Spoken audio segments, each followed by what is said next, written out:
todavía. Ah, Recién no me había empezado también con él. estamos bien. Recién entramos ahí, recién estaba por las unidades de coeficiente de operación, del evaporador, eso. Ah, buenísimo. Entonces no estamos tan atrasados. Pensé que ya estábamos atrasados, por eso quise hacer 2 clases esta semana, pero por lo que veo, estamos bien. Bueno, bueno, empecemos entonces con la clase número 1. Vamos a ver la introducción al ciclo de compresión de vapor. Lo que hoy vamos a ver es conceptos teóricos también, primero, que son los mínimos, ¿no? Lo mínimo necesario para que ustedes puedan comprender cómo funciona el ciclo y resolver los ejercicios, ¿no? Algunos de los conceptos básicos y de dónde nace, cuál es el origen del ciclo de compresión de vapor. Y vamos a resolver un ejercicio sencillo con los 4 componentes básicos del ciclo. Ese es el contenido de la clase de hoy. Comencemos. Pero antes que nada, seguro ya se los ha mencionado el ingeniero, pero vale la pena recordarlo, el concepto de refrigeración, que es el motivo por el que estudiamos todo esto, ¿no? Refrigerar no es nada más que conseguir una temperatura menor que la del medio ambiente inmediato, conseguir una temperatura menor en un espacio refrigerado o en un ambiente, una temperatura menor que la del ambiente que lo rodea. Eso es refrigerar y mantener esa temperatura. Entonces todo lo que esté dentro del espacio refrigerado, nosotros lo estamos refrigerando porque lo estamos manteniendo a una temperatura menor que la del medio que lo rodea. Ese es el concepto de refrigerar. En pocas palabras, sin hacerlo muy complicado, es solamente conseguir y mantener una temperatura inferior a la del medio ambiente inmediato. El espacio refrigerado es el sitio donde la temperatura es menor que la del medio que lo rodea. Entonces todo lo que está dentro del espacio refrigerado es lo que está refrigerado, ¿no? ¿Intercambia calor con la temperatura ambiente? Sí, intercambia calor con el medio ambiente inmediato. De 2 maneras. Una manera que es deseada, que ustedes van a ver que cede el calor que extrae del espacio refrigerado, se cede al medio ambiente inmediato. Ese es un intercambio de calor que es beneficioso porque ayuda a funcionar el ciclo. Es necesario para que el ciclo funcione, que nosotros podamos ceder ese calor que se está absorbiendo del espacio refrigerado. Y hay otro intercambio de calor que se intenta reducir. No se puede eliminar por tema de costos, de eficiencia, es imposible eliminarlo, pero se trata de reducir al mínimo, que es el intercambio de calor por las paredes de nuestro espacio refrigerado, ¿no? Piensen en su heladera. Nosotros no queremos que la heladera pierda, bueno, está mal decirlo, pierda frío, pierda que absorba calor del medio ambiente inmediato por las paredes, ¿no es cierto? Por eso la mantenemos cerrada. Todas las paredes de la heladera están rodeadas de un aislante térmico. El aislante térmico es una sustancia que rodea el espacio refrigerado y evita esa transferencia de calor indeseada, ¿no? Evita que el medio ambiente le ceda calor al espacio refrigerado, así, evita que se igualen las temperaturas, ¿no? ¿Se acuerdan de la ley cero? Que los cuerpos tienden a intercambiar calor y a igualar sus temperaturas, ¿no? Entonces, ese intercambio de calor, para evitar que el medio ambiente le ceda calor al espacio refrigerado y se igualen las temperaturas, es que nosotros rodeamos al espacio refrigerado de un aislante térmico. De nuevo, en síntesis, ¿qué es un aislante térmico? Es solamente una sustancia que tiene ciertas propiedades, que tiene baja transmisión de calor y favorece a que se reduzca ese intercambio de calor, ¿no? Mantiene el espacio refrigerado con la temperatura deseada. Es la temperatura de diseño. La temperatura de diseño es la temperatura a la que se requiere llegar y mantener en el espacio refrigerado. Este es un concepto que vamos a ver en los ejercicios, ¿no?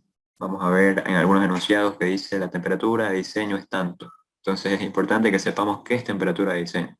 Es simplemente la temperatura a la que se requiere llegar y mantener el espacio refrigerado.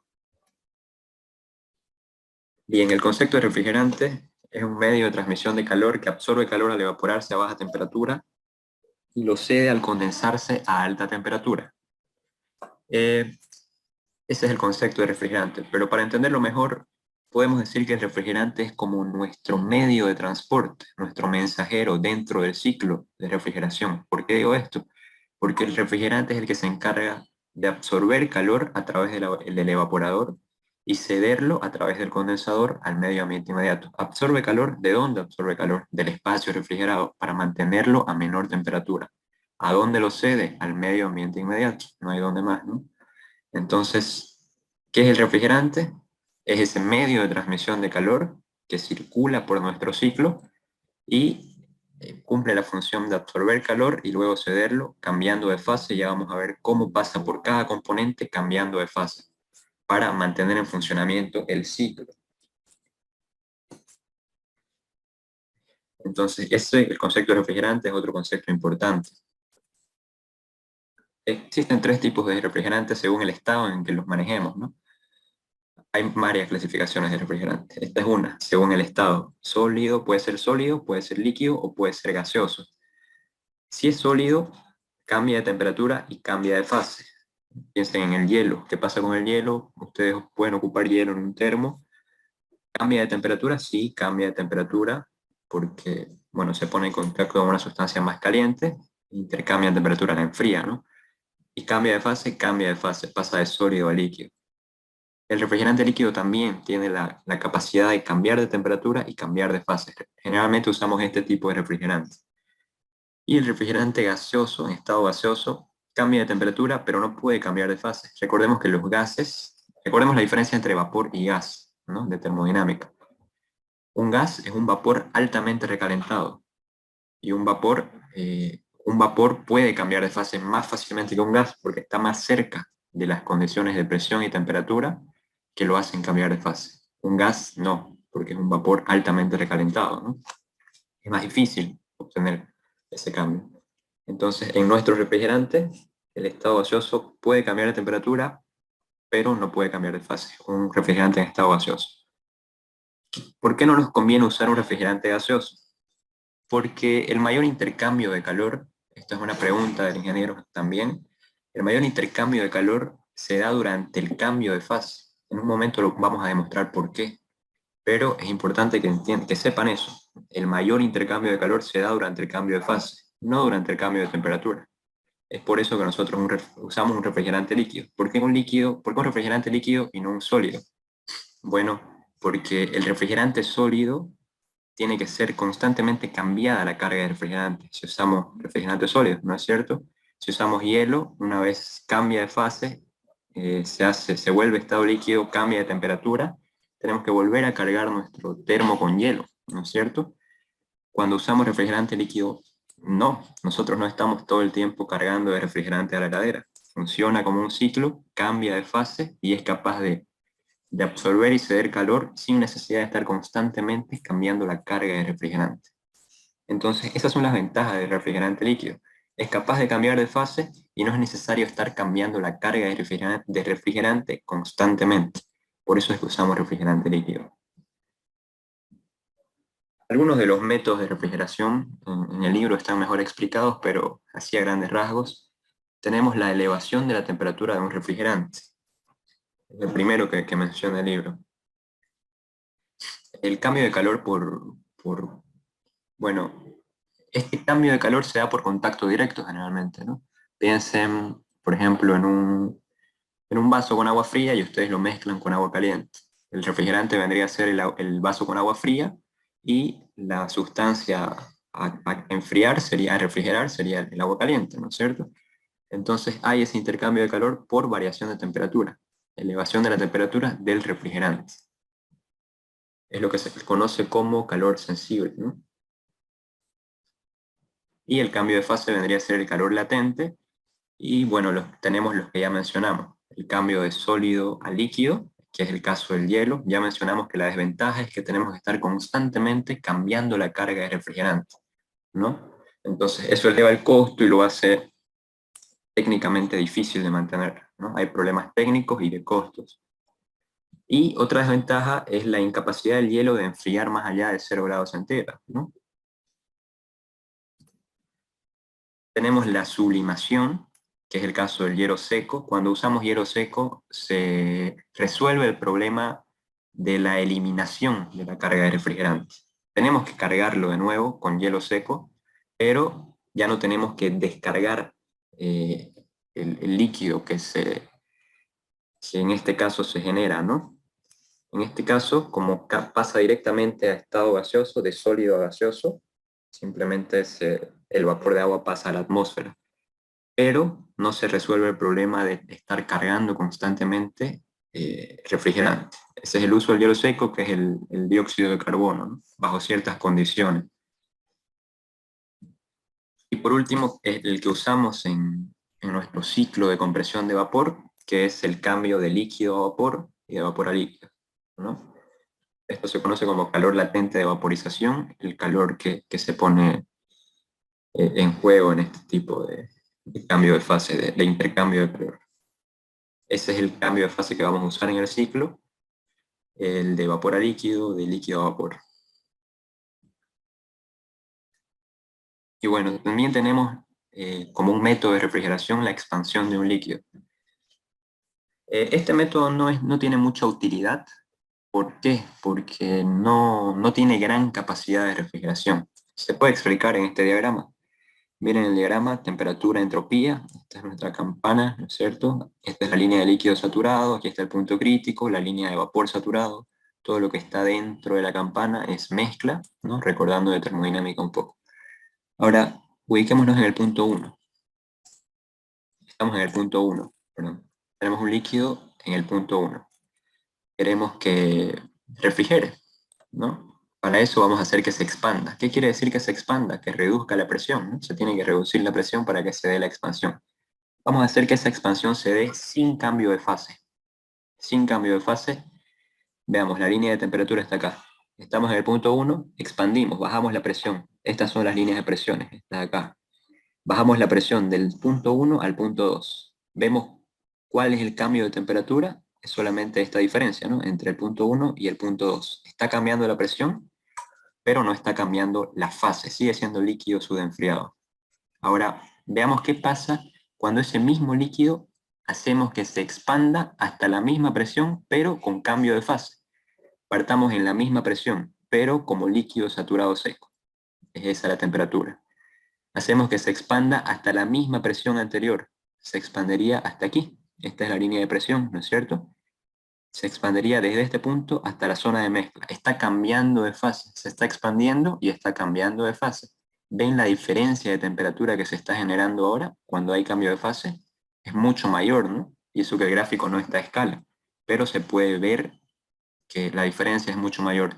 Esta es una manera de explicar, de respaldar por qué durante el cambio de fase hay mayor intercambio de calor. Es muy notorio gráficamente aquí. Cuando hay expansión del punto 1 al punto 2, desde la presión 1 hasta la presión 2, pero sin cambio de fase, ven que la diferencia es esta, es mínima.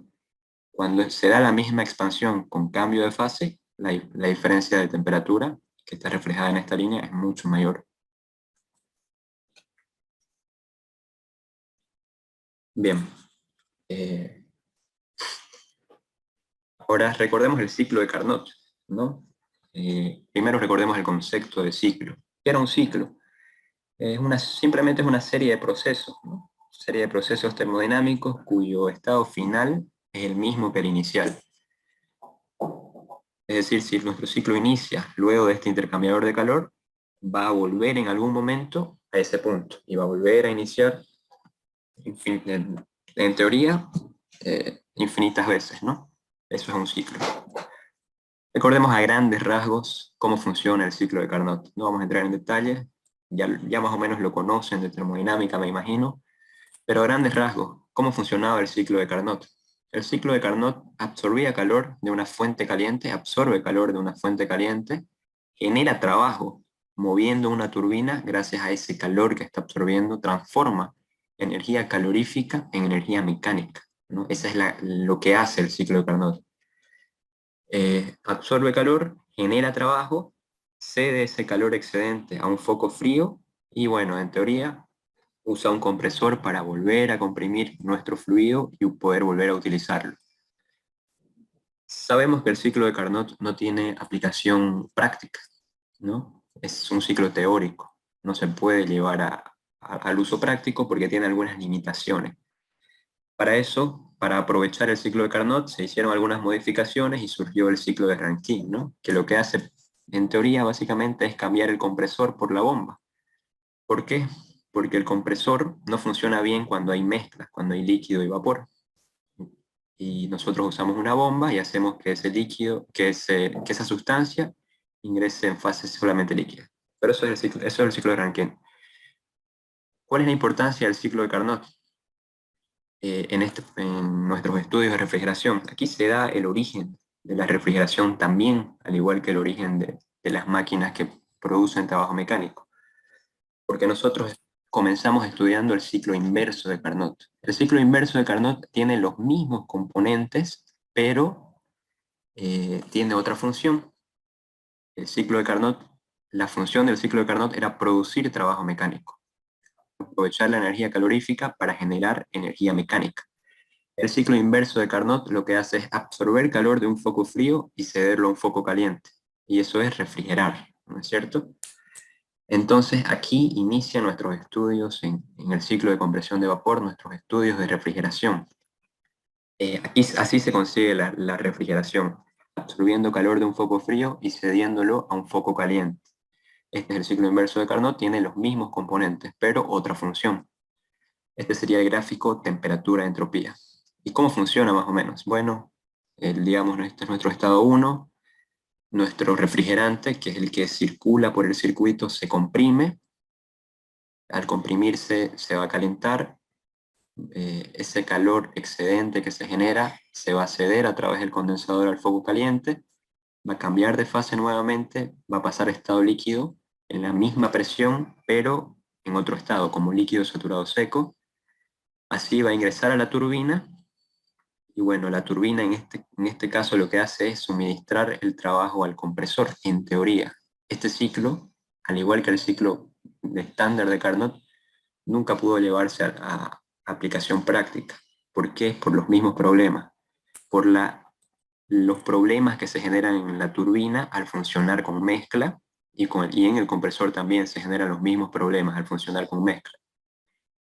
Pero es necesario estudiarlo porque fue la base del ciclo de compresión de vapor, que es el que vamos a estudiar, que vamos a analizar a continuación y que es el que nos interesa.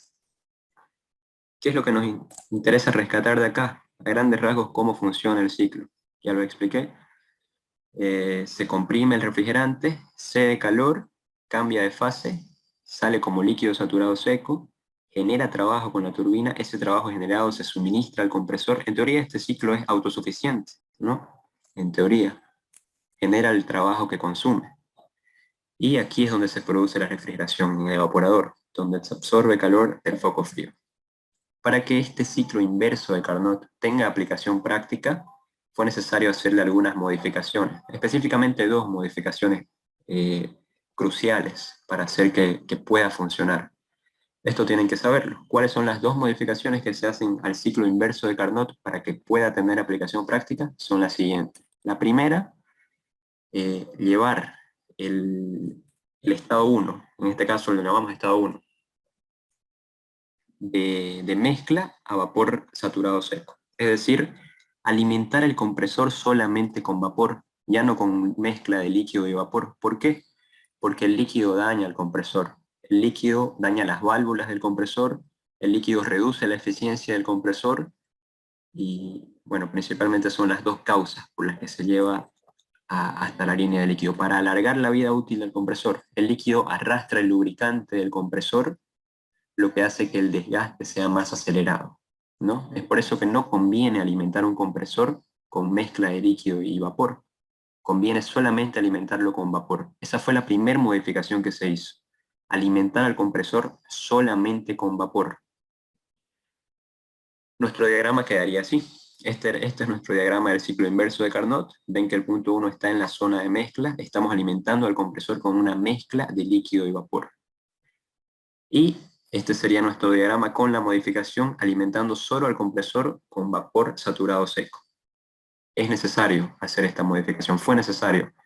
De hecho, nosotros solo alimentamos al compresor con vapor saturado seco o vapor recalentado, para evitar que entre líquido y alargar la vida útil de nuestro equipo, mantener su eficiencia, evitar la fuga de lubricante y evitar que se causen daños en la válvula, ¿no?, de admisión y escape, que son las válvulas del compresor.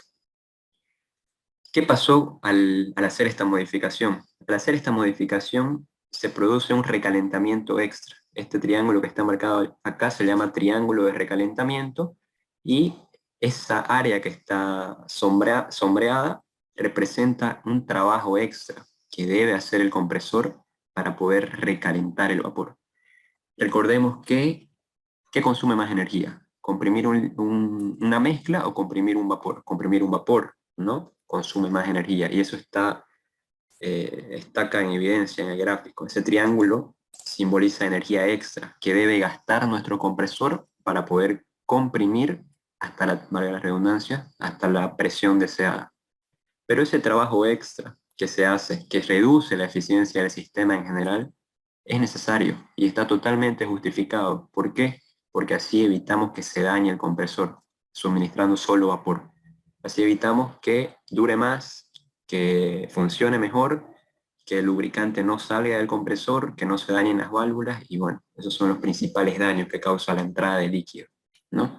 Entonces, resumiendo, tenemos el ciclo inverso de Carnot, que es donde el origen del estudio, de nuestro estudio de refrigeración, pero para que funcione le tenemos que hacer dos modificaciones. ¿Cuál es la primera? Alimentar al compresor solamente con vapor. Solamente está entrando vapor ahora al compresor. ¿Qué genera esto? Genera una demanda extra de trabajo, pero está totalmente justificada porque se alarga su vida útil y se mantiene su rendimiento. ¿Cuál es la segunda modificación? La segunda modificación fue cambiar la turbina por una válvula de expansión. Nosotros necesitamos, en el ciclo es necesario reducir la presión, desde la presión del condensador hasta la del evaporador, que viene a ser la presión baja. Necesitamos reducir la presión. Y para aprovechar esa energía extra que se genera producto de la expansión, había una turbina acá, ¿no? En el ciclo inverso. Y esa turbina rescataba la energía extra, la convertía en trabajo y lo suministraba al compresor. ¿Por qué se cambió entonces la turbina por la válvula? Porque el trabajo que se recuperaba era una mínima porción de lo que necesita el compresor y no estaba justificado, ¿no? Si es solamente un mínimo porcentaje de lo que consume el compresor, ¿para qué mantener una turbina acá? Una turbina es cara, una turbina ocupa más espacio, hace que nuestro equipo sea más grande y requiere mantenimiento, ¿no? Hay que estar constantemente haciéndole mantenimiento, manteniendo bien las válvulas, lubricando la turbina, etc.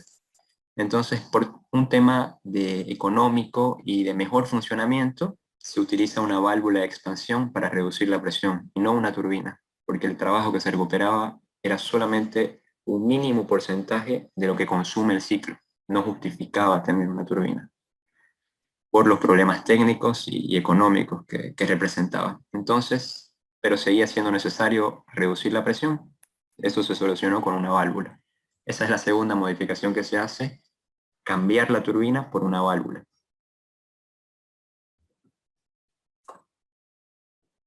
Bien, entonces, en síntesis, son esas las dos modificaciones. La primera, alimentar al compresor solo con vapor. La segunda, cambiar la turbina por una válvula. Las razones ya las mencionaba. Bueno, ya vimos lo que es un refrigerante. Es un medio de transmisión de calor que absorbe calor al evaporarse a baja temperatura y lo cede al condensarse a alta temperatura. Así queda nuestro diagrama temperatura-entropía con las dos modificaciones que hicimos. La primera modificación, alimentar el compresor solo con vapor. Eso produce este calentamiento extra, ¿no? Este trabajo extra. Y la segunda fue cambiar la turbina por una válvula. ¿Ven cómo cambia la línea? Eso es porque en las válvulas los procesos son irreversibles, ¿no? Con la turbina asumíamos que era un proceso ideal, entonces la entropía se mantenía constante, como pasa con el compresor. En la compresión nosotros siempre vamos a asumir de que es un proceso ideal, de que no hay fuga de calor y de que la entropía se mantiene constante. Lo mismo pasaba con la turbina. Pero al cambiar la turbina por una válvula, ahora tenemos un proceso irreversible entre el estado 3 y el estado 4. Por eso las líneas son punteadas y se ve que la entropía cambia, ¿no? Este sería nuestro diagrama temperatura-entropía de este ciclo. El estado 1, la salida del evaporador siempre va a ser vapor saturado seco. Vapor saturado seco alimenta el compresor, al comprimirse aumenta la presión, aumenta la temperatura, entonces pasa de vapor saturado seco a ser vapor recalentado. El vapor recalentado ingresa al condensador, donde cede el exceso de calor al foco caliente y sale del condensador como líquido saturado seco, siempre como líquido saturado seco. Ingresa a la válvula, la entalpía se mantiene constante, la entropía cambia y sale de la válvula en estado de mezcla. Se reduce la presión de un líquido saturado seco y al reducir la presión de un líquido saturado seco, tenemos una mezcla a la salida. Ese sería el estado 4. Esos son los 4 estados del ciclo estándar de compresión de vapor. Y bueno, vamos a ver un resumen de lo que acabamos de analizar. ¿Qué es lo que hace el compresor? El compresor aumenta la presión del refrigerante desde la presión del evaporador, que es la presión baja del sistema, hasta la del condensador, que es la presión alta. Aquí en el gráfico se puede ver cómo va cambiando el refrigerante, ¿no? Aquí está el más disperso, el vapor está más disperso, los puntos están más separados. Una vez se comprime, al comprimirlo tenemos los puntos más juntos, más ordenados, ¿no? Eso causa la compresión. Nosotros siempre vamos a asumir que la compresión es adiabática irreversible. Es un proceso ideal. Para nosotros va a ser la compresión un proceso ideal. El refrigerante va a ingresar como vapor saturado, también puede ingresar como vapor recalentado y siempre va a salir como vapor recalentado. Eso es lo que hace el compresor y eso es lo que pasa con el refrigerante al pasar por el compresor. Ahora analicemos el condensador. ¿Qué es lo que hace el condensador? El condensador cede calor. Cede ese calor excedente que absorbió el ciclo en el evaporador. Cede calor, el refrigerante va a ingresar como vapor recalentado y va a salir como líquido saturado seco. Se va a condensar. La válvula. ¿Qué es lo que hace la válvula? La válvula reduce la presión del refrigerante desde la presión del condensador, desde la presión alta del sistema, hasta la presión baja del sistema o presión de evaporación. ¿Qué pasa en la válvula? Hay una expansión de nuestro refrigerante y esa expansión es irreversible, ¿no? Los procesos en la válvula son irreversibles e isoentálpicos. ¿Cómo ingresa nuestro refrigerante a la válvula? Como líquido saturado, pues también puede ingresar como líquido subenfriado y sale como mezcla.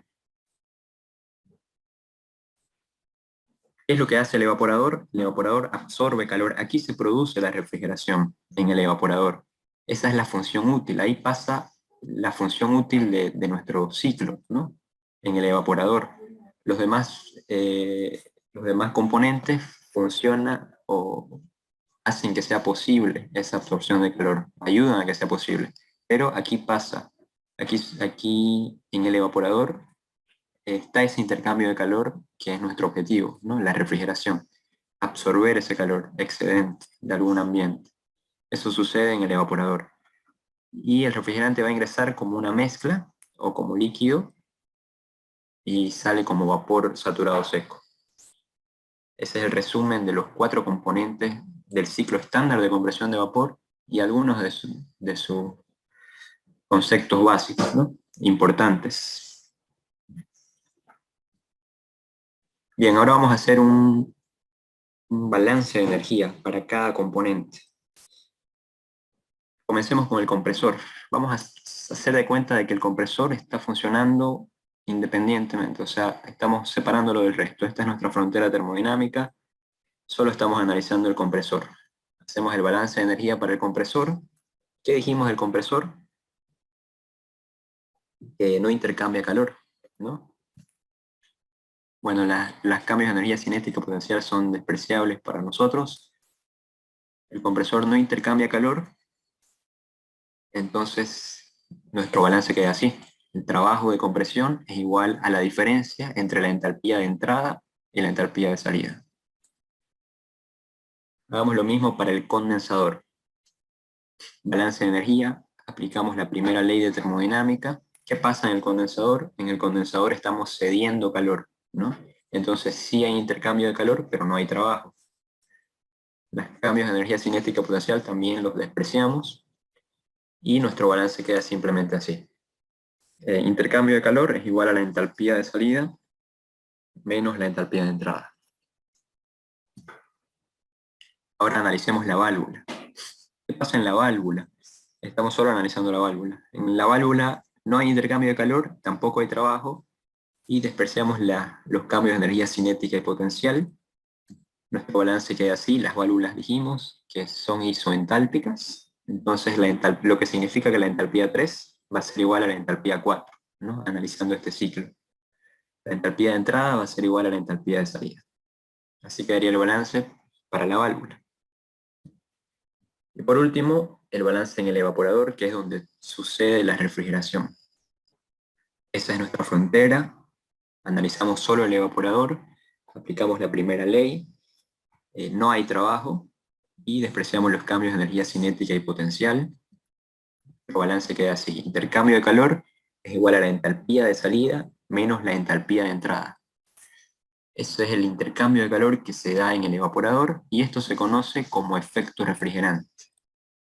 Es un concepto que seguro ya han visto. Aquí se da el efecto refrigerante. ¿Qué es el efecto refrigerante? Es la cantidad de calor absorbido en el evaporador por unidad de masa.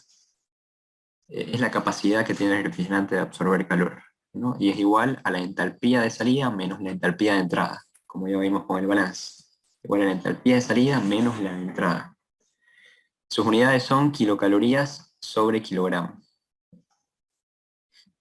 Otro de los conceptos importantes para que podamos resolver el ejercicio es el de capacidad de refrigeración. ¿Qué es la capacidad de refrigeración? Es la cantidad de calor extraída por unidad de tiempo. Su ecuación es la siguiente: capacidad de refrigeración igual flujo másico por efecto refrigerante. Sus unidades son kilocalorías por minuto.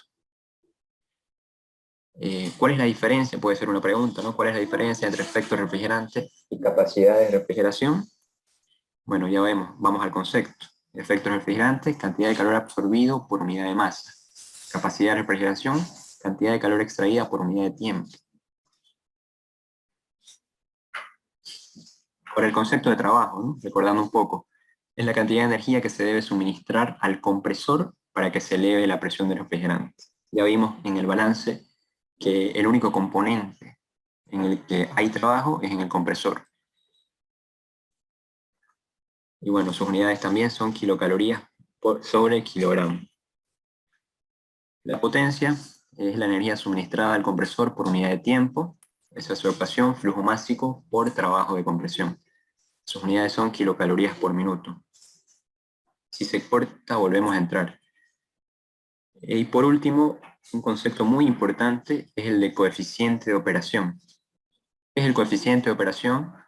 Es el cociente del efecto refrigerante y el trabajo de compresión. Indica la efectividad del sistema, es decir, el calor que se logró extraer sobre el gasto de energía. El coeficiente de operación es la medida. Bien, les decía que el coeficiente de operación es la medida que utilizamos, o la medida que utilizamos para determinar el rendimiento, la eficiencia del sistema. Es el mismo concepto de eficiencia de termodinámica, pero no se puede utilizar la misma palabra porque es diferente en los resultados, ¿no? La eficiencia no podía ser mayor a 1, en este caso vamos a ver que el coeficiente de operación sí puede ser mayor a 1, sí tiene que ser mayor a 1 de hecho, ¿no? Entonces por eso se utilizó la palabra coeficiente de operación, pero la idea es la misma, es medir la eficiencia, la efectividad del sistema. ¿Cómo se mide la eficiencia en un sistema de refrigeración? Como en cualquier ecuación que intente medir la eficiencia, se determina lo que se consigue y lo que se gasta para conseguir eso, ¿no? En este caso, lo que necesitamos conseguir es refrigerar. Entonces, ponemos de denominador la refrigeración útil, la cantidad que nosotros logramos refrigerar, sobre el gasto de energía que hacemos para conseguir esa refrigeración, que en este caso es el trabajo neto, el trabajo que se suministra al compresor. Ese es el coeficiente de operación, es una medida de la eficiencia del sistema. ¿Cómo se consigue medir la eficiencia del sistema? Bueno, lo que queremos conseguir sobre lo que gastamos para conseguir eso, en este caso refrigeración útil sobre trabajo suministrado, trabajo neto. Estas son algunas de las ecuaciones de coeficiente de operación. La refrigeración útil, ¿dónde la medimos? En el evaporador, en el intercambio de calor del evaporador, que se conoce como efecto refrigerante, ¿no? ¿Dónde suministramos trabajo o dónde podemos medir el trabajo? En el compresor. Es el único componente que consume trabajo mecánico y bueno, está en valor absoluto porque al consumir trabajo mecánico es un valor negativo, pero el coeficiente de operación no puede ser negativo, ¿no? Entonces al usar el valor absoluto cambiamos el signo, ¿no? Generalmente la ecuación que usamos está del medio. ¿Por qué? Porque es necesario tomar en cuenta los flujos másicos del evaporador y del compresor, que vamos a ver más adelante que no siempre son los mismos. En este primer ciclo que vamos a resolver hoy, en este primer ejercicio, en el ciclo estándar con solo los 4 componentes, el flujo másico es el mismo, ¿no? El mismo flujo pasa por el evaporador y pasa por el compresor, vamos a ver. Pero hay algunos equipos, algunos ciclos en el que no se cumple esto.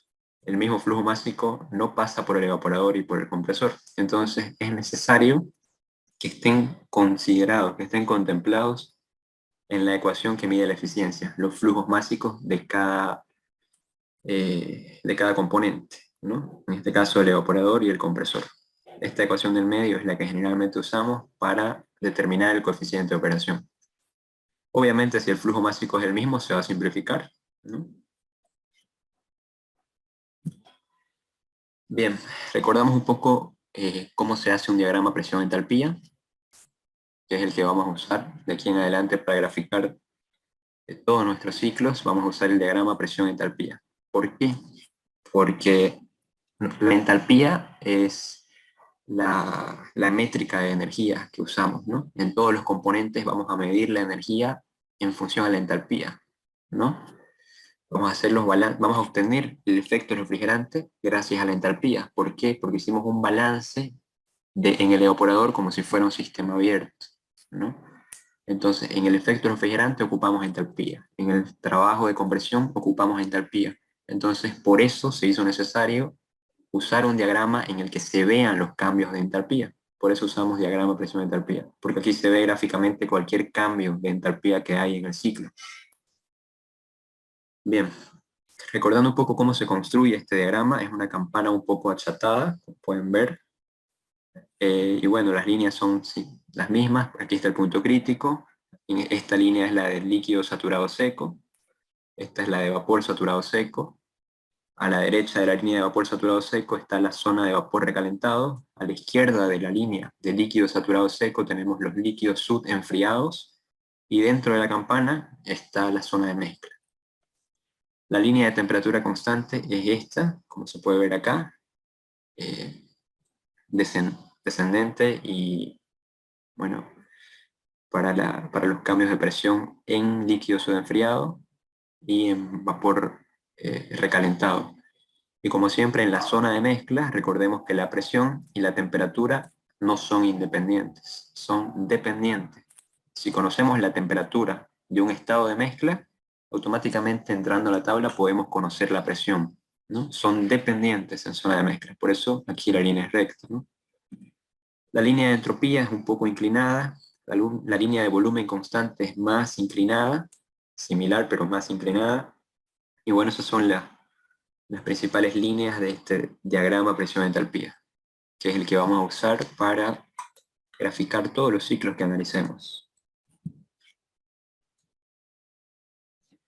Así quedaría el diagrama presión-entalpía de nuestro ciclo estándar de compresión de vapor, con la corrección acá de que la expansión es un proceso irreversible para nosotros, porque usamos una válvula, entonces aquí lógicamente la línea debe ser segmentada, ¿no? Con esa salvedad, este sería el diagrama presión-entalpía para nuestro ciclo estándar de compresión de vapor. Aquí vemos que la compresión, como nosotros dijimos que es un proceso ideal, entonces la entropía se mantiene constante, esa es la línea de entropía constante. Durante la condensación, la presión no cambia, al igual que durante la evaporación. En ambos intercambiadores de calor asumimos que funcionan isobáricamente, que las presiones no cambian. Y ahí están un poco los flujos de calor durante el ciclo, ¿no? Hay entrada de trabajo entre el proceso 1 y 2, que es durante la compresión. Se absorbe calor en el proceso entre el estado 4 y 1, que es el evaporador, donde está el evaporador, y se cede calor en el condensador. Esto es muy importante, las diferencias estándar de temperatura. Algunos ejercicios les puede dar el dato de temperatura de diseño o temperatura ambiente, ¿no? Entonces es importante que recuerden esto. No es una ley, pero es una guía muy práctica, muy útil, ¿no? Que generalmente se usa en la práctica. Nosotros decimos que la temperatura de diseño menos la temperatura del evaporador es igual a 10 grados centígrados. Si el enunciado no dice lo contrario y nos está dando el título, el dato de temperatura de diseño, nosotros asumimos esto, que la diferencia entre la temperatura de diseño y la del evaporador es igual a 10 grados centígrados. Si nosotros despejamos acá temperatura del evaporador, nos va a dar que es igual a temperatura de diseño menos 10 grados centígrados. Siempre la temperatura del evaporador tiene que ser menor que la temperatura de diseño. ¿Por qué? Para que el flujo de calor sea el deseado, ¿no? ¿Qué deseamos nosotros en el evaporador? Absorber calor. Para que eso suceda, tenemos que lograr que la temperatura en el evaporador sea menor que la del medio que estamos refrigerando. Y eso se ve en esta ecuación. Temperatura de evaporador igual temperatura de diseño. Recordemos que la temperatura de diseño era la temperatura que queríamos llegar y mantener en el espacio refrigerado. Entonces, para mantener esa temperatura, nosotros tenemos que hacer que el evaporador funcione a una temperatura menor, para que sea capaz de absorber calor de ese espacio refrigerado. En cuanto a la temperatura del condensador y la temperatura ambiente, la diferencia entre la temperatura del condensador y el ambiente debe ser de 10 grados centígrados. Si nosotros despejamos acá temperatura del condensador, nos da que tiene que ser igual a la temperatura ambiente más 10 grados centígrados. ¿Por qué la temperatura del condensador tiene que ser mayor que la del medio ambiente inmediato? Por lo mismo, para que el flujo de calor sea el que nosotros deseamos. Nosotros deseamos en el condensador ceder calor, ¿no?, al medio ambiente inmediato. Para que se pueda ceder calor, la temperatura debe ser mayor, ¿no? Estamos cediendo calor al ambiente. Para lograr eso, tenemos que hacer que nuestra temperatura del condensador sea mayor que la del medio ambiente inmediato. Y nosotros tomamos como referencia que esa diferencia puede ser 10 grados centígrados. Entonces, en resumen, estas dos ecuaciones son útiles para resolver ejercicios. Temperatura de diseño menos temperatura en el evaporador igual 10 grados centígrados. Temperatura del condensador menos temperatura ambiente igual 10 grados centígrados. La razón de estas diferencias, bueno, ya las acabo de mencionar, ¿no? Y bueno, antes de resolver el ejercicio, que es con lo que vamos a concluir la clase, vamos a responder una pregunta teórica que puede entrar en su examen, ¿no? Puede ser una de sus preguntas de examen, no sé qué se le ocurrirá al ingeniero preguntar ese día, pero esta es una pregunta clásica. ¿De qué depende el valor del efecto refrigerante y cuándo alcanza su valor más alto? Ustedes pueden responder de memoria, depende de la entalpía de vaporización y de la fracción del líquido. ¿Pero por qué depende de la entalpía de vaporización y de la fracción del líquido? Eso vamos a ver. Recordemos la definición de efecto refrigerante en términos de ecuación, en términos numéricos. Era igual al calor que se intercambia al evaporador, y ese calor intercambiado en el evaporador, en este caso, en este ciclo, es la diferencia entre la entalpía 1 y la entalpía 4. La entalpía del vapor saturado seco y de la mezcla que está entrando al evaporador. Aquí era igual, perdón, debería estar aquí. Bien. Aquí era igual la entalpía de una mezcla. Recordemos de termodinámica, para conseguir la entalpía de una mezcla, para calcular, determinar la entalpía de una mezcla, usábamos esta ecuación. La entalpía de una mezcla es igual a la fracción de vapor que tenga esa mezcla, o al título de esa mezcla, por la entalpía de vapor saturado seco, más la fracción de líquido por la entalpía del líquido saturado seco. En este caso nosotros estamos asumiendo que nuestra entalpía de líquido saturado seco se llama entalpía 1', ¿no? Entonces, esa entalpía de la mezcla, esa entalpía 4, es igual a esto. Fracción de vapor por entalpía 1 más fracción de líquido por entalpía prima 1. Tenemos esas dos ecuaciones. Reemplazamos en la ecuación de efecto refrigerante o de calor intercambiado en el evaporador, reemplazamos el valor de la entalpía de esa mezcla por su equivalente, ¿no? Es esto de acá. Simplemente estamos reemplazándolo. Multiplicamos el signo menos y la ecuación nos queda así. Efecto refrigerante igual a entalpía 1 menos fracción de vapor por entalpía 1 menos fracción de líquido por entalpía 1'. Aquí podemos factorizar. Factorizamos la entalpía 1 y la ecuación nos queda así. Fracción de líquido por entalpía 1 menos fracción de líquido por entalpía 1'. Podemos volver a factorizar y la ecuación nos queda así. Fracción de líquido por entalpía 1 menos entalpía 1'. Pero aquí es igual a entalpía 1 a la entalpía del vapor. Aquí es igual a entalpía 1' a la entalpía del líquido saturado seco, ¿no? Entonces, ¿de qué depende el efecto refrigerante? De la fracción de líquido y de esta diferencia que se conoce como entalpía de vaporización. Es la entalpía del vapor, la diferencia entre la entalpía de vapor saturado seco y la entalpía de líquido saturado seco. De eso depende el efecto refrigerante, ¿no? De eso depende el valor del efecto refrigerante. ¿Por qué depende de eso? Aquí está explicado, está demostrado por qué depende de la fracción de líquido y de la entalpía de vaporización. Bien, ahora respondamos a la otra pregunta. ¿Cuándo alcanza su valor más alto? Es fácil analizarlo acá, ¿no? ¿Cuándo va a alcanzar su valor más alto? Esta diferencia se mantiene siempre para obviamente va a ser diferente para diferentes presiones, para distintas presiones, pero es más o menos estándar. Para una misma presión, asumamos que estamos trabajando a esta presión, esa diferencia va a ser la misma.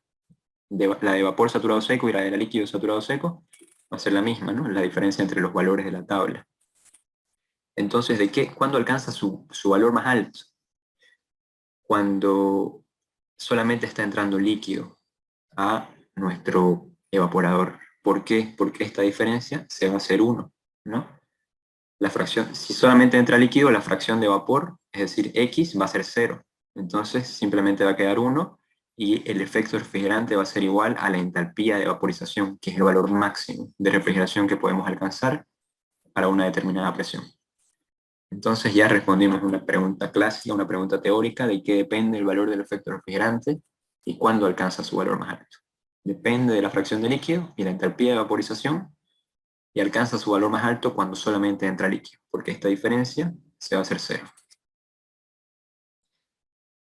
Y bueno, este es el símbolo, ¿no?, de entalpía de vaporización. Esta diferencia se puede simbolizar con ese símbolo. Bien, si no hay ninguna pregunta, entramos al ejercicio que vamos a resolver hoy y con eso termina la clase. El ejercicio dice lo siguiente. En un sistema de refrigeración con freón 12, se tiene una unidad de evaporación cuya capacidad es de 0,5 toneladas de refrigeración.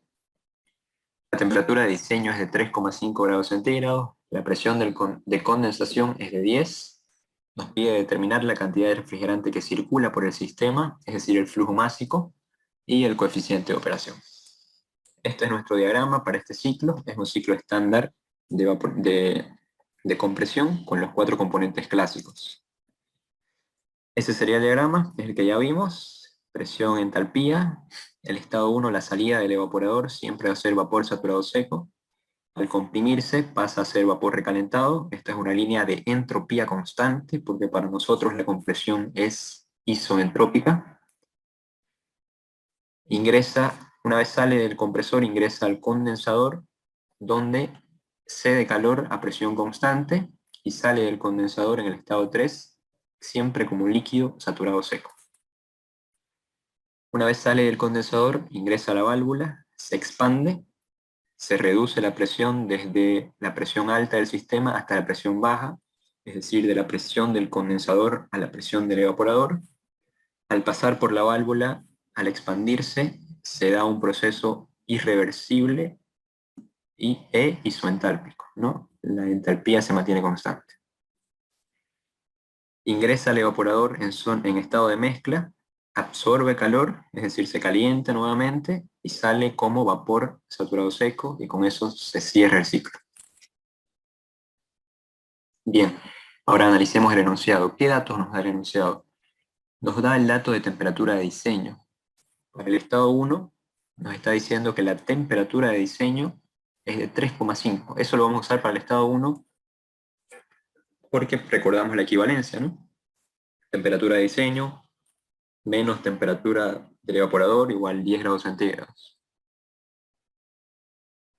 Despejando temperatura del evaporador nos queda temperatura de diseño menos 10 grados centígrados igual a 3,5 menos 10. En este caso nuestra temperatura de diseño es 3,5. Con lo que llegamos a que la temperatura del evaporador para este ejercicio es de menos 6,5 grados centígrados. Con eso resolvemos el estado 1. Aquí debería ir 6,5, ¿no? Perdón. Bien, perdón. Temperatura 1 menos 6,5. La salida del evaporador siempre es vapor saturado seco, entonces la fracción de vapor es 1 o el título es 1. Con la temperatura entramos a la tabla. Como estamos hablando de un estado saturado, directamente entramos a la tabla. Con la temperatura podemos saber la presión, la entalpía y bueno, todo lo que necesitemos, ¿no? En este caso es muy útil la entalpía porque vamos a hacer un balance de energía.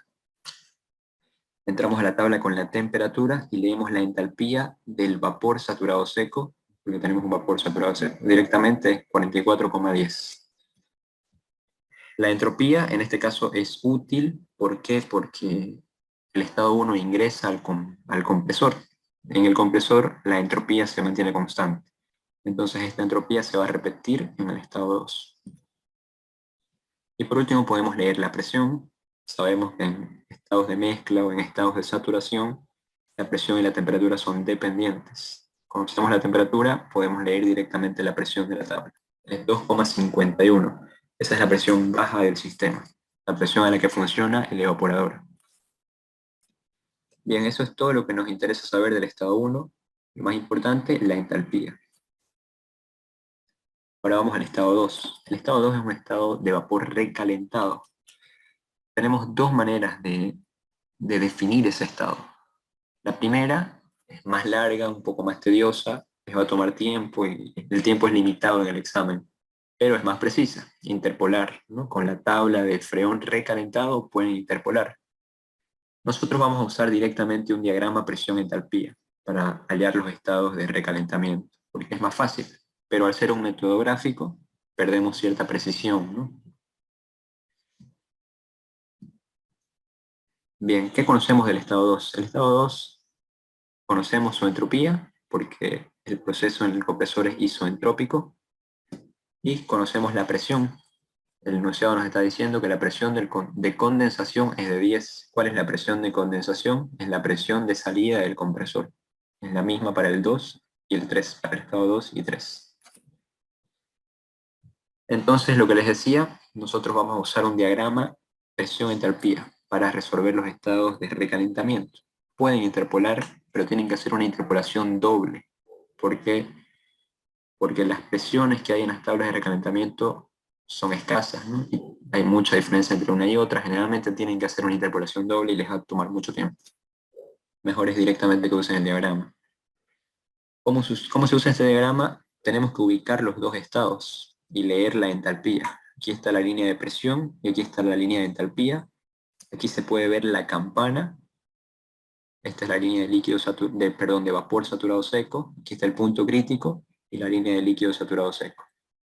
Estas líneas de acá, recordemos que eran las de entropía constante. Estas líneas acá. Aquí se puede ver un poco 0,14, 0,15, 0,16. Vamos a regreso. Que no nos estorbe.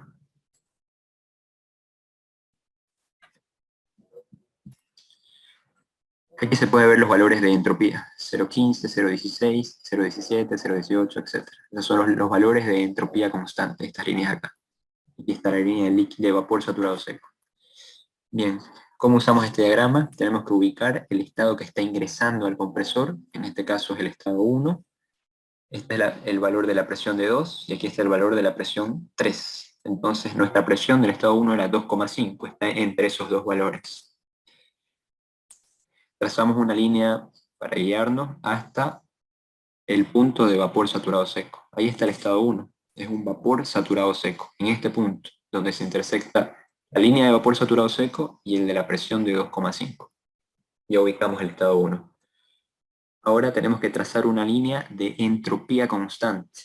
Nuestra entropía es 0,1671,9. Aquí está la entropía de 0,16 y aquí de 0,17. Entonces, en medio de esas dos líneas va a estar nuestra entropía, ¿no? Un poquito más allá del medio, ¿no? Casi apegada a la línea de 0,17, porque es 0,167, ¿no? Aquí está la línea de 0,17, de 0,16. Trazamos esa línea de entropía constante, es aproximadamente así, sería 0,167, casi apegada a la línea de 0,17. Y hacemos que se intersecte el punto de la entropía constante con la presión del estado de salida del compresor, que es el estado 2. La presión es de 10, aquí está el valor de 10, trazamos nuestra línea, y en ese punto está el estado 2, donde se intersecta la línea de entropía constante y la de presión. Entonces, ¿qué nos interesa leer de este diagrama? La entalpía para nuestro balance de energía. Entonces trazamos una línea vertical para leer el valor de la entalpía. De aquí se lee el valor de la entalpía, aquí está el valor de 40, 50, 60, 70, etc. Se pueden ver pequeñas líneas verticales entre el valor de 50 y 60, o de 60 y 70, hay 20 de estas líneas verticales, de estas pequeñas líneas verticales que están casi juntitas. ¿Qué quiere decir eso? Que cada dos líneas verticales representan una unidad, ¿no? Entonces, 51 va a ser 50 y dos líneas verticales a la derecha, y así sucesivamente, más o menos para que se puedan guiar. Nuestro valor de entalpía está en 50 y un poquito a la derecha. Podemos decir que es 50,5 o 51, eso es indiferente. Al ser un método gráfico les decía que hay cierto rango de, de inexactitud que es aceptable. No todos van a ver 50,5 o 51. Pero obviamente eso está aceptado dentro de los rangos de un ejercicio bien resuelto. Ahora, si ponen 40, ya va a estar mal, obviamente, la diferencia es mucha, ¿no? Pero si ponen 50, 51, 52, el ingeniero lo va a aceptar, porque al ser un método gráfico va a haber esa pequeña imprecisión. Bueno, volviendo al tema, la entalpía 2 es 51 o 50,5, digamos. Ese es el valor que nos interesa obtener de este diagrama. Para hacer nuestro balance de energía necesitamos la entalpía 2. Ahora definamos el estado 3. El estado 3, si nosotros vemos nuestro diagrama, es la salida del condensador, siempre va a ser líquido saturado seco. El estado 3 es líquido saturado seco, y la presión es la presión alta del sistema, es la presión de 10 que nos dio el enunciado. El título es 0, al ser un líquido saturado seco. Entramos a la tabla y ubicamos la presión. La presión va a estar entre estos dos valores, entre el valor de 9,27 y de 12,12, ¿no? Entonces tenemos que interpolar entre estos dos valores para obtener el valor de la entalpía del líquido saturado seco, que va a estar entre 17,28 y entre 20. En este caso la entalpía 3 es 17,98, ¿no? Está entre esos dos valores porque nuestra presión de 10 está entre estos dos valores. ¿Recuerdan cómo interpolar más o menos, ¿no? Entonces nuestra entalpía 3, interpolando entre esas dos presiones, es 17,28. Vamos al estado 4 y el último estado. El estado 4 es la salida de la válvula. Sabemos que en la válvula los procesos son isoentálpicos. Entonces la entalpía 4 va a ser igual a la entalpía 3, con la diferencia de que las presiones son distintas en el estado 3 y en el estado 4, obviamente, porque se está expandiendo el refrigerante, ¿no? La presión del estado 4 es la presión baja del sistema, que es la presión de 1,35, perdón, de 2,5, ¿no? Esto lo sacamos de la tabla, con la presión de funcionamiento del evaporador. Bien. Y lo que les decía, para obtener el dato de la entalpía 3, hemos tenido que interpolar entre el valor de 9,27 y 12,2. Con eso están definidos los 4 estados. Ahora podemos responder a lo que nos pide el enunciado. ¿Qué nos pide el enunciado? Nos pide determinar la cantidad de refrigerante que circula por el sistema. Para eso nos está dando un dato muy importante, que es el de capacidad de refrigeración. Nos está dando la capacidad del evaporador, es de 0,50 toneladas de refrigeración. Con ese dato nosotros vamos a poder hallar el flujo másico. Para eso es necesario que primero determinemos el efecto refrigerante. ¿A qué era igual el efecto refrigerante? A la diferencia entre la entalpía de salida del condensador, del evaporador, y la entalpía de entrada, ¿no? Entalpía 1 menos entalpía 4. El efecto refrigerante es igual a 26,12 para este caso. Y con eso vamos a poder encontrar el flujo másico, basados en la ecuación de capacidad de refrigeración. Era igual la capacidad de refrigeración a flujo másico por efecto refrigerante. El enunciado nos está dando la capacidad de refrigeración. Entonces, y como ya encontramos el efecto refrigerante, directamente de aquí vamos a despejar. Flujo másico igual a capacidad de refrigeración sobre efecto refrigerante. Antes tenemos que hacer que las unidades sean compatibles.